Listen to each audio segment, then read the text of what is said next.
Okay, Parshas Chukas.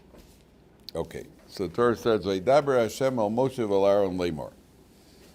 So right off the bat, you have a what do you call it? You have the question of why is this said to Moshe and Aaron?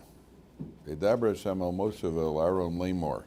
Why is Aaron included here, where normally the commands come only to Moshe? And what's going to follow over here is the whole section of the Para Adum, the red cow. Right? Let's read another pasuk. Zos chukas haTorah. This is the statute of the Torah. Asher tiva Hashem lemor. Daber o b'nei Yisrael v'yichoi lecha para aduma tamima. Should take a perfectly unblemished red cow. A perfect red cow. Asher ein bo mum, which is the no blemish. Asher lo ol, and it has not had a yoke on it. It has not done any work. And what do you do with this a para aduma? So the para aduma, the Torah says, "Unasatem osa elalo zarkoin." Let's just read a few psukim, and then we're going to go back and analyze all this. Unasatem elsa elalo zarkoin. You give it to Elazar the kohen. V'hotzi osal michutz lamachane. He takes it outside the camp. V'shachat osa lefanav, and he shechs the cow. V'lokach Elazar kohen midama be'etzbo. Takes the blood. He sprinkles in the direction of the Ol Moed 7 times. And then, V'soraf es hapara le'enav. He burns the cow. Es orav es v'sorv es dama al pirsha yisrael. He burns the entire thing. Then the Torah says that he, what do you call it? He mixes it in. And the Torah goes on to say that somebody who has become tameh, or tameh in this context, meaning he's come into contact with a dead body, or he has been under the same roof as a dead body. It's called tumas mace. One way or another, the different ways you can become tamei mace.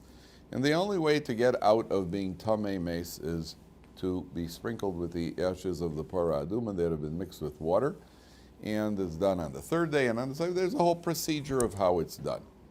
That is why nowadays we are all considered tamei mace, because at some point the other person has either been in contact with a body, at a funeral, in a hospital, that sort of thing, and we have no way of getting out of that. Other forms of tuma, somebody stepped on a dead rodent or that sort of thing, so you can become, what do you call it, a person gets out of the tuma by immersing in a mikveh, in a pool of water. Tamei mace, when a person is in contact with a dead body, there's no way to get out of that tuma other than with the para aduma. We don't have a para aduma nowadays, and that's why we are all considered tamei mace. So among other things, we cannot go up on the Temple Mount. That's why there is a sign by the Mugrabi. What's it? The Mugrabi, is that they call the Mugrabi ramp over there by the Kotel? When you go to the Kotel, that ramp is it Mugrabi. I don't know who Mugrabi was, but it's that's why there's a sign there that says that all. Is it the Mugrabi? There's something that ramp, that ramp over there that goes up, and there's a sign that says all of the poskim have said that it is forbidden to enter, to go up there past onto the Temple Mount or Chayiv Kares, which is the equivalent of going up on the Temple Mount, is like eating on Yom Kippur, that sort of thing. What's that? That's what it's written. There's a sign there that says. As Yom Kippur. No, it doesn't say that on the sign. I'm telling you what the sign says that you're Chayiv Kares. I'm just saying, well, Chayiv Kares is the punishment, premature death, which is the punishment for things like eating on Yom Kippur or breaking Shabbos, that sort of thing. So it's very, very severe. And you have people nowadays who do go up there because they have some sort of found some sort of leniency, the same leniency that allows you to be in a temple without a mechitza and to do other averas. But the greatest poskim of the generation almost unanimously have ruled you cannot go up there. Okay, be that as it may, a person who is tamei mace can't get out of tamei mace. The only way you could is by slaughtering this red cow. Now this red cow has to be a perfect red cow without two black. Can't have two black hairs. It's got to be perfectly red. It can never have pulled a yoke. It cannot have done any work, and that's what the Torah says. Those chukas ha-Torah. Okay. Now, what do they do with this? And what's the connection to Aaron? Why is Aaron involved here? That's the first thing the commentaries want to get at. So the answer is, let's understand what this Parah Aduma is. There's a pasuk that says, Amarti echkema, Shlomo HaMelech, King Solomon, he says, a pasuk in Mishlei, Amarti echkema, I said I would become wise. Vihi rechoka v'meni, wisdom is distant from me. You talk about the wisest of all men. Shlomo HaMelech was the chacham mikol adam. So Shlomo says, I wanted to achieve wisdom and I found that it's distant from me. Why did Shlomo say that? Why did he lament that? Because there was one mitzvah he didn't understand. He couldn't fathom one mitzvah, which was the Parah Aduma. Now, the question is what he didn't fathom. Because Rashi brings down, I forgot where Rashi brings down later, over here. Where is it? I forgot where Rashi is. But Rashi brings down, based on the Medrash, why is the Parah Aduma? What's the idea behind it? The Torah says it's a chukah. Zos chukas ha-Torah. It's a statute. It's a command. Does it? And now take a look at the first Rashi here. Take a look at the first Rashi here. On 838. Let's just get this Rashi clear. We'll put it all together in a second. It says Rashi, Zos chukas ha-Torah, lefisha ha-satan ve'umos ha'olam. The Satan, which is the Yetzer Hara, and the nations of the world, monin es Yisrael, best word for monin es Yisrael is they criticize cynically the Jewish people. Lomar, ma mitzvah zos, what is this? Ma tam yeshua, what reasoning could there possibly be? Lefichach kosa bachuka, therefore the Torah says it's a statute. Gzeira hi milfanai, it's a decree, and lecha reshus laharacha, you have no permission to go and question it. Torah calls it a decree. We're on page 838 there. The Torah says it's a decree. The Parah Aduma is a decree. Doesn't make any sense. The nations laugh at us, and the Torah says those chukas ha-Torah. But in spite of all that, every mitzvah in the Torah, even the chukim, have some sort of explanation. And over here the explanation is like this. Rashi compares it to a servant of the king who walks into the palace. Servant of the king walks into the palace, like a maid servant walks in, and she's carrying her baby. And right in front of the king, the baby does something socially unacceptable on the floor. So who is meant to clean it up? Right? The mother has to come along and clean up where the baby has soiled the floor. The Jewish people at Har Sinai got to a level where there was no death. They achieved the status of Adam Harishon Kodam Achet. They got to the status of Adam before there was no death in the world. There would have been no death. They re-achieved that level of Adam Harishon before he ate from the what do you call it? There's no death, there are no midterms. All the annoying things of life were done away with, right? So there's no death. So what happened? They worshipped the golden calf. When they worshipped the golden calf, that brought back death to the world. Who is the mother of the calf? Obviously, the cow. Cows give birth to calves, right? Giraffes do not give birth to calves, right? Well, they have giraffe calves, but they don't give birth to cow calves. Cows give birth to cow calves. I mean, these are statistical facts I'm telling you. You check with any zoologist, you'll see that it's true. Lions do not give birth to calves, right? And calves do not give birth to tigers, right? Cows give birth to little cows, which are calves. So the mother cow now has to clean up what the child has soiled. Who's the child? The golden calf. Remarkably, the Gemara says there are 7 levels of gold, 7 different grades of gold. There's white gold, there's this gold, that gold. The finest gold is called red gold. And that was the gold that the Parah Aduma was made out of. The Parah Aduma was made of red gold.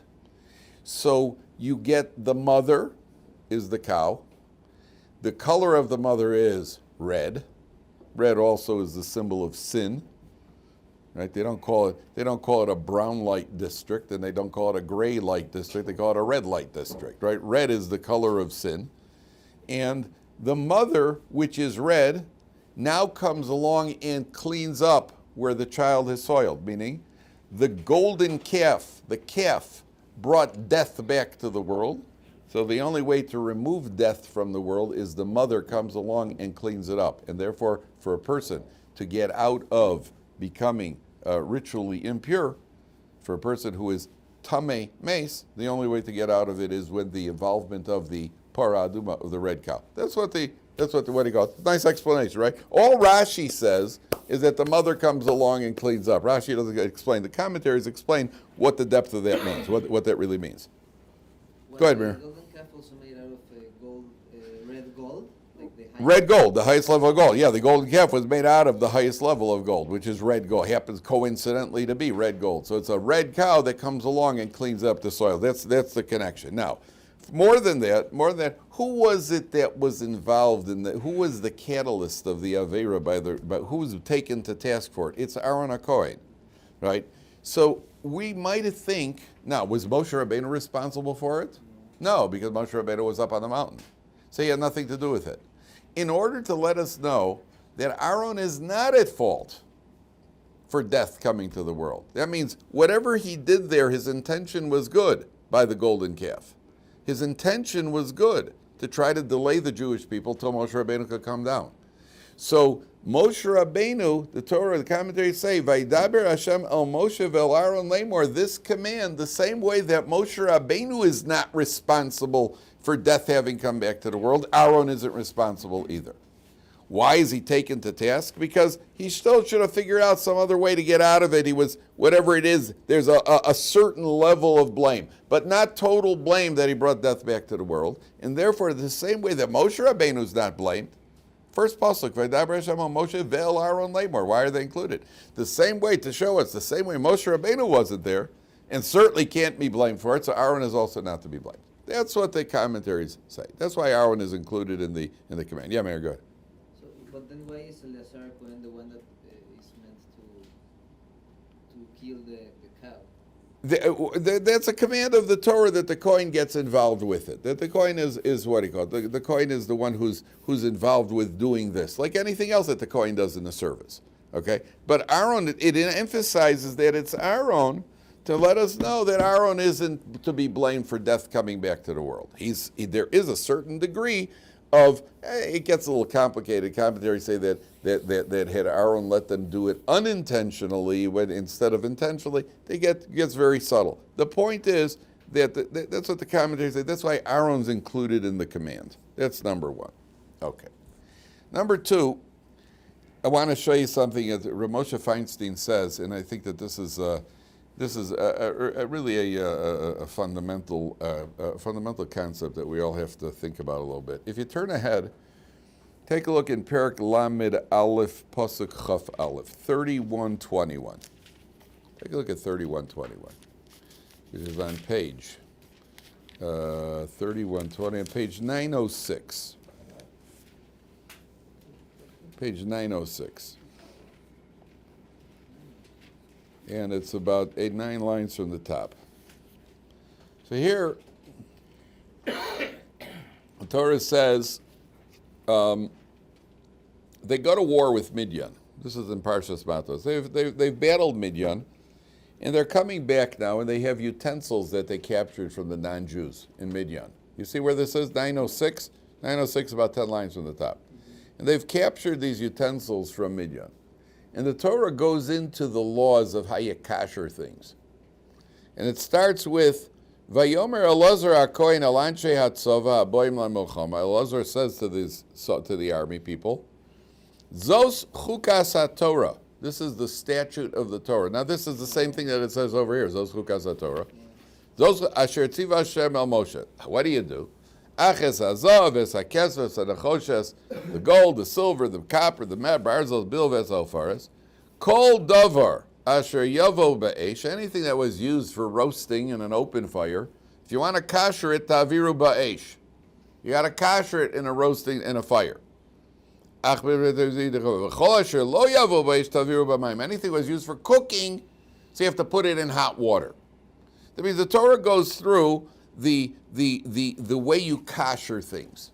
So if the goy roasted pork on a spit over an open fire, so how do you kasher that spit? You got to take it and put it into an open fire. If the goy cooked his pork in a pot with hot water, which is not as hot as an open fire, right? It's not the same degree of heat. He cooked it in hot water in the pot. It's not the same as an open fire. It's roasting it in an open fire. So how do you kasher that pot? You kasher that pot by immersing it in boiling water. That means that the Torah is telling you, what are we worried about? We're worried about that the pot has absorbed some of the essence of whatever was in it, or that the spit has absorbed something in it. So what's the logical way to kosher it? The logical way to kosher it is to put it in an open fire. So you kosher it in an open fire. It's put it in hot water. So you go, you kosher it in hot water. Perfectly logical, isn't it? Yeah. Good. And what about the para aduma? How logical is that? Right? Not too logical. With all of Rashi's explanations, at the end of the day, it's a red cow. Oh, this guy's tameh, which itself needs an explanation of what tameh is. Oh, that I understand, huh? Oh, that you're good with. Tameh we're good with. But sprinkle some red cow ash on him with water, which, by the way, if a person immerses in a mikveh, how much of a person is tameh and immerses in a mikveh, how much of the mikveh does he have to be in? 40 seah of water. 40 seah of water. How much of him has to be covered? 100%. You got to be 100% in. If a woman, for example, immerses in a mikveh and even one strand of hair is sticking out, then the immersion is not valid. She's still tameh. Got to be completely immersed. Somebody who's tameh mace and you sprinkle the ashes of the paraduma, how much of him has to be what do you call it? One little sprinkle. If it ticks his ear on the coin, has bad aim. He goes drink like that and he misses, and it ticks his ear on the way by. He's 100% tahor. So nothing about it makes sense. Then there's another problem, and this is the problem Shlomo Melch doesn't understand. The person who's involved in preparing the para aduma becomes tameh, and the guy you sprinkle it on becomes tahor. The commentaries say it was that aspect of it that Shlomo Melch didn't understand. What does that mean? That the guy, I'm preparing it, shechting it, doing everything, I become tameh, then you sprinkle him and he becomes tahor. What sense does that make? The whole para aduma thing is the least comprehensible of all the mitzvahs in the Torah. And whenever we talk about something incomprehensible, we even use it as it's like when you talk about a miracle, what do you talk about? When you want to give an example of a miracle, what do you use as an example of a miracle? The Yam Suf, Kriyas Yam Suf, or the Mets in '69. Right? They were called. Well, that's only the Mets in 1969. They were called the Miracle Mets. They were called the Miracle Mets, right? And that's in '69, right? When you want to give an example of miracle, you use the Yam Suf. When I give an example of something that I don't know, hey, this is a para aduma. Makes about as much sense as the para aduma. So 1 second here. So you have over here, says Rabbi Feinstein, look at this. You have a halacha that is as logical as it could possibly be, which is koshering utensils in Parshas Matos. You have a halacha which is as irrational to a human mind as could possibly be. And both of them are introduced by what? Zos chukas haTorah. This is a statute of the Torah. Here it says Zos chukas haTorah, and there it says, that's to teach us that we're not doing anything in this religion because it makes sense to us. We're doing it because it's a chukas haTorah. Some things, chukas, make more sense to us, and some things make less sense to us. And I've told the guys many times, if your religious observance is going to be predicated on understanding and it makes sense to you, quit now. Because I'll find you a lot of things that don't make any sense at all. Right?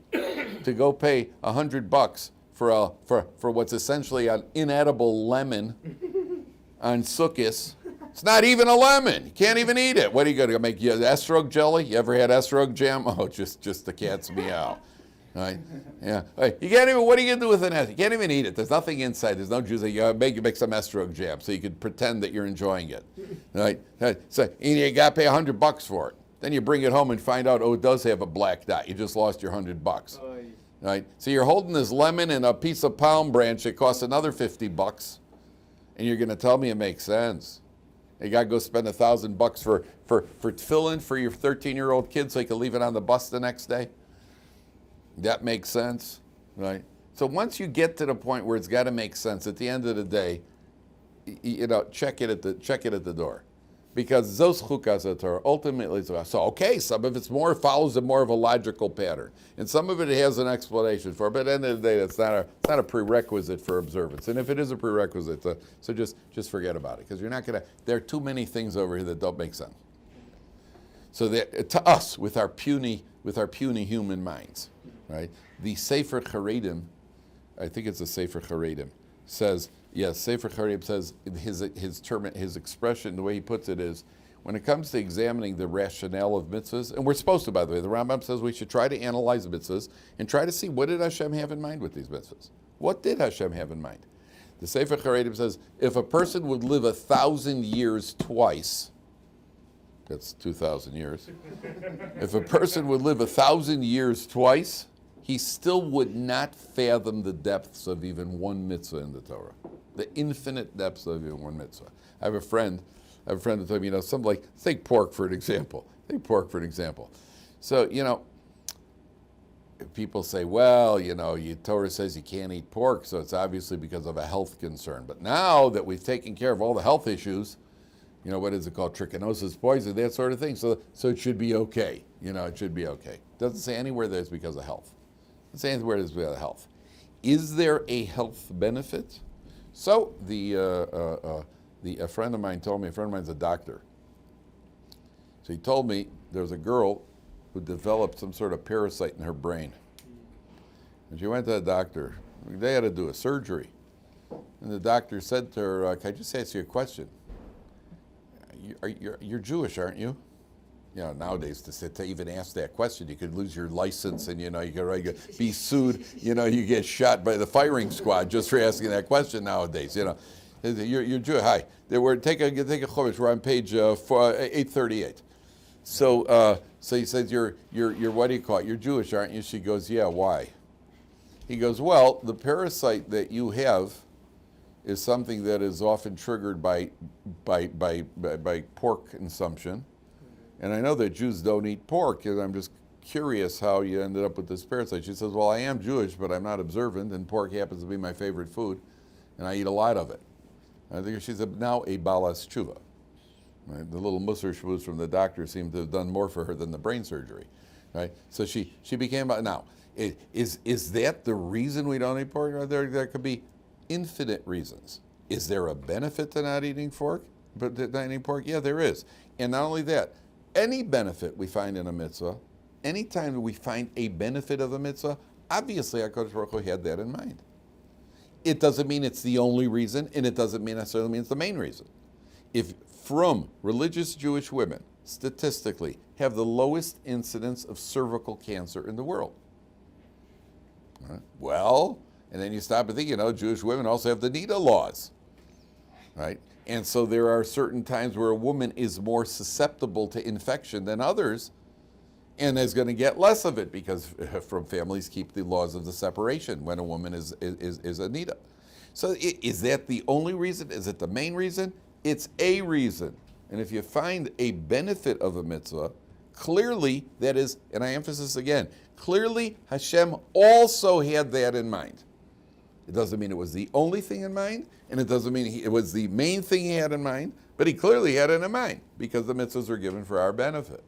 There are other mitzvahs where we don't know what the reason is. So that's what the Sefer Charedim says. Now, here you have, number one, the entire Torah is a chukkah. Essentially, the Torah is a chukkah, number one.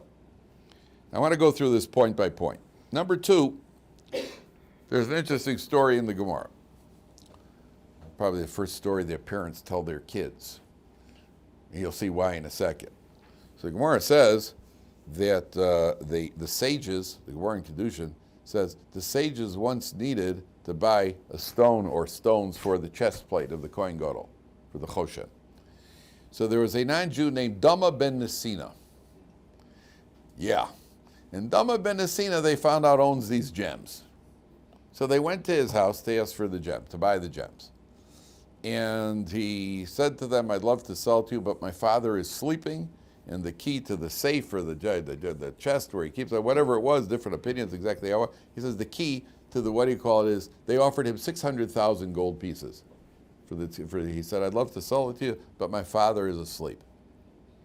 And I'm not going to wake him up to get the key to the safe, which is why parents tell this to the kids usually right before their Shabbos afternoon nap. Right, I'm going to take a nap now. Let me tell you a story, kid, about Dama ben Nesina who didn't wake his father up. Right? That's why it's a story that warms the heart of many parents. So the next year, so they left. I think Gemara doesn't say what happened and if they bought the gem. Apparently they bought the gem somewhere else. The next year he had a red cow born into his flock. So the sages came back to him and they said to him, listen, he said to them, I know that any price I charge you, you'll pay me for this red cow. But I also realize that the reason I've merited to have a red cow in my flock is God gave it to me because of what I did last year in honoring my father. And therefore I will only charge you what I lost last year. At the low price of 600,000 gold pieces. That's what the Gemara says. So they bought it right. That's the deal of the century.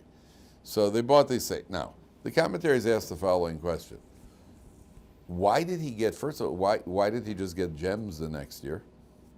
We should have been missing a gem the next year. Let him get gems the next year. Why para aduma? Why that? And God has a lot of ways that people could come across money.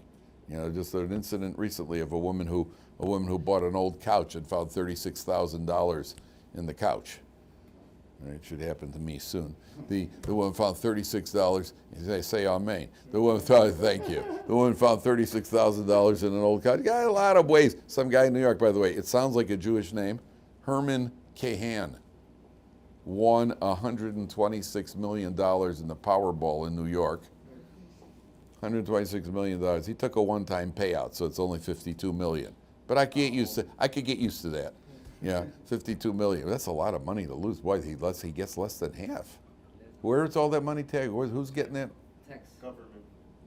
Well, so much? Yeah. He's in the top tax bracket immediately, and then he pays state too. Oh, that's what there's. What he's? There's a gift penalty or something. What there's a federal and state and gift and everything else. Yeah. That's why they do the multiple payouts, so it's less and less amount. But most people take most people take the bulk payout and then probably make more money with it than they would have had they taken the other And never thing. have to deal with them paying him out again. Yeah, and then you just put it in the bank and you go make yourself. One What do you? payment, one tax. And oh, I see. Okay, because the biggest Powerball was about $1,400,000,000, and some lady won it, and she took a one-time payout of $800 million. Now I've thought about that a lot. By the way, I'll be honest with you. I've thought about that a lot of what I would do with $800 million. $52 million it's child's play. Yeah, I've thought about $800 million. The concept of $800 million and what I would do with it. I probably wouldn't change much in my life. I would take cabs more often, and in Israel, and I would probably get one of those 8-slice toasters I've always wanted. But other than that, I would. There's not a whole lot that I would do differently. But it's just the concept of what wow, that's a lot of money. That's a lot of, and the first thing you do is you get a surgery to change your appearance, because every single yeshiva in the world and every single charity organization is going to be coming for you. That's So why you contact the tax attorney first. you get a tax attorney and change your address and disconnect your phone and move to a small town. I've discussed this with my wife many times. But where would we go? But she's not as concerned about it as I am, because she won't even let me buy lottery tickets. So it's not. It seems to be not on the cards. But at the end of the day, why the red cow? Why did Dama ben Asina get a red cow? Why was that that's what the commentary does. So it's an interesting explanation. One of Farshim says like this: here you have a non-Jew who, by the letter of the law, it's not honoring parents is not one of the Noachide laws. Now, there is an opinion that it is that anything that's called sichli, anything that's an instinctive mitzvah, even by non-Jews, they honor their elders, right? And in certain cultures, like in China or Japan, in some of the Eastern cultures, they're very strict about it. You don't even raise your eyes to look at the elders. I think in some of the Oriental countries.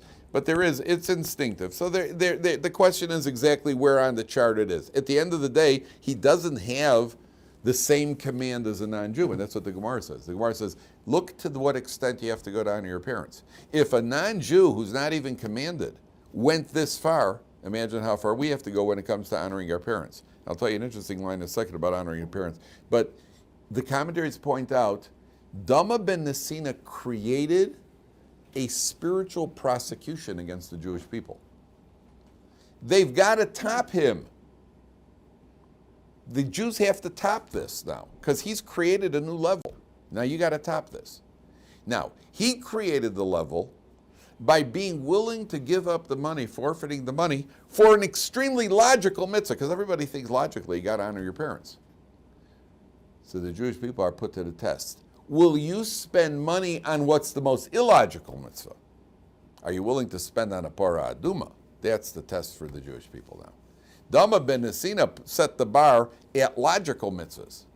So HaKadosh Baruch Hu gives him a red cow so that they now have to go and now let's get some money. You know, where'd they get the money from? Where did they get the money from? The money was I don't know, it wasn't like the Sanhedrin had money. You collected it from the people. Hey, like, we have the shul drive. You know, the shuls, you know, it's like the rabbi gets up in the shul. He says, ladies and gentlemen, you know, we need to build a new wing on our shul. I got some good news and I got some bad news.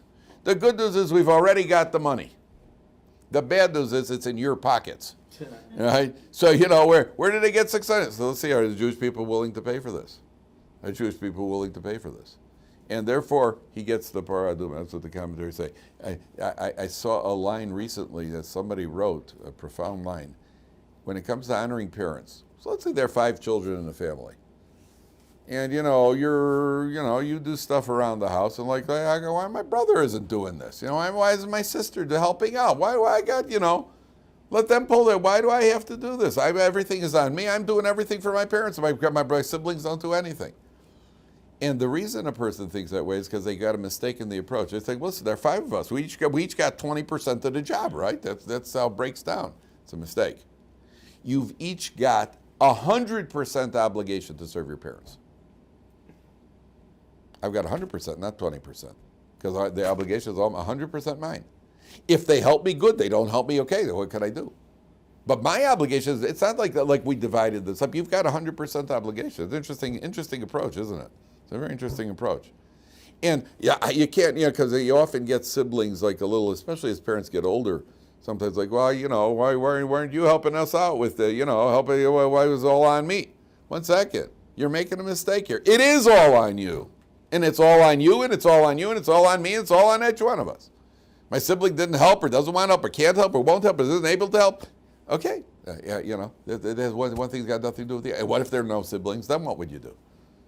What if there are no siblings? Then what would you do? You say, then you understand that you have 100% obligation. Okay, so you have to view it as if you have no siblings. I heard about this lawyer. Gets a call from the Jewish United Fund. He says, you know, Mr. Goldman, our records show that you're earning upwards of $850,000 a year, and we haven't received a donation from you.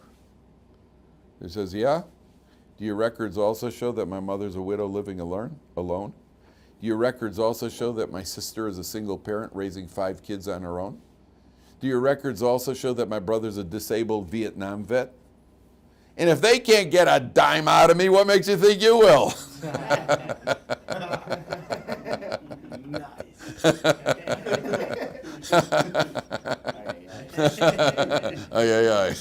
It's a joke. It's only a joke. Take it easy, Jake. It's only a joke, I think. I think. It's one of my favorite jokes, but it's a joke. So, can you see it again? Love it. So, anyway, that's what the Gemara says. That's one of the explanations why Dama ben Nesina gets this red cow.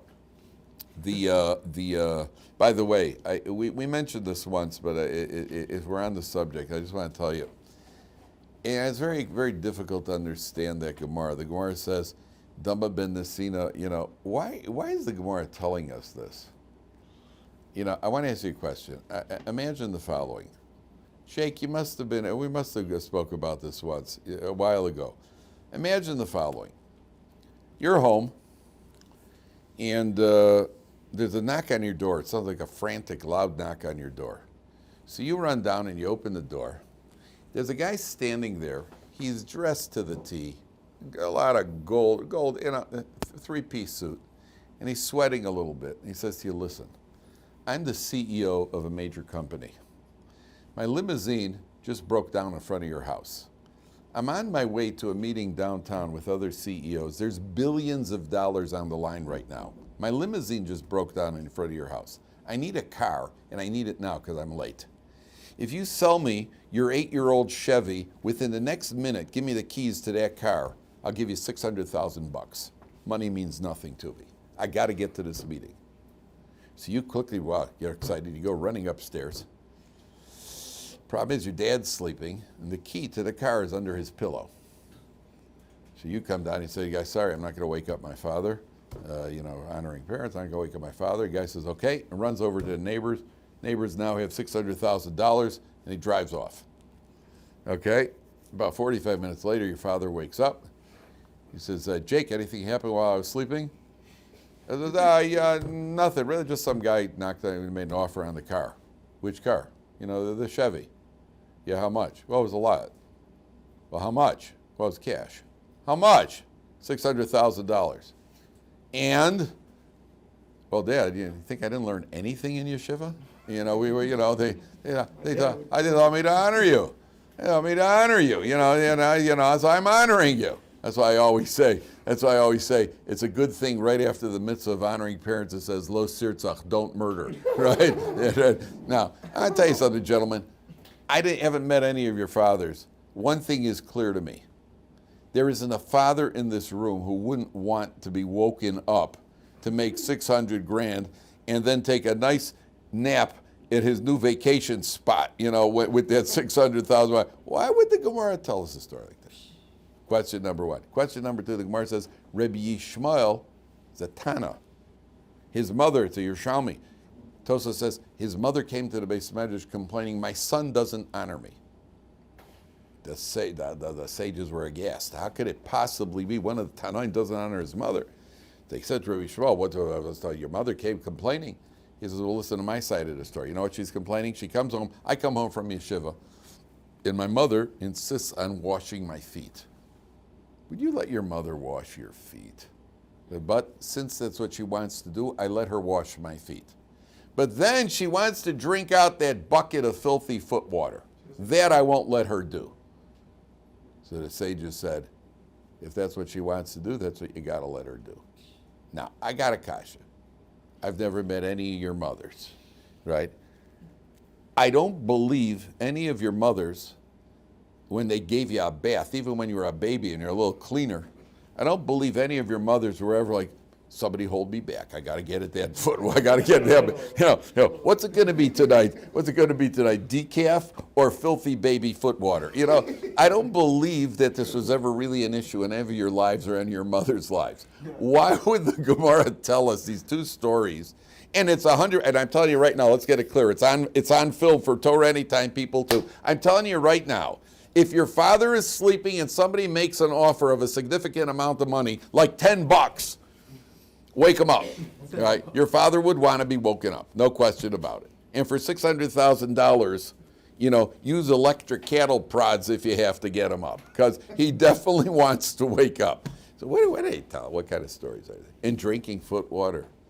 The answer is the Gemara is communicating that when it comes to honoring your parents, it has nothing to do with you. Take yourself out of the picture completely. It has to do with what your parents want.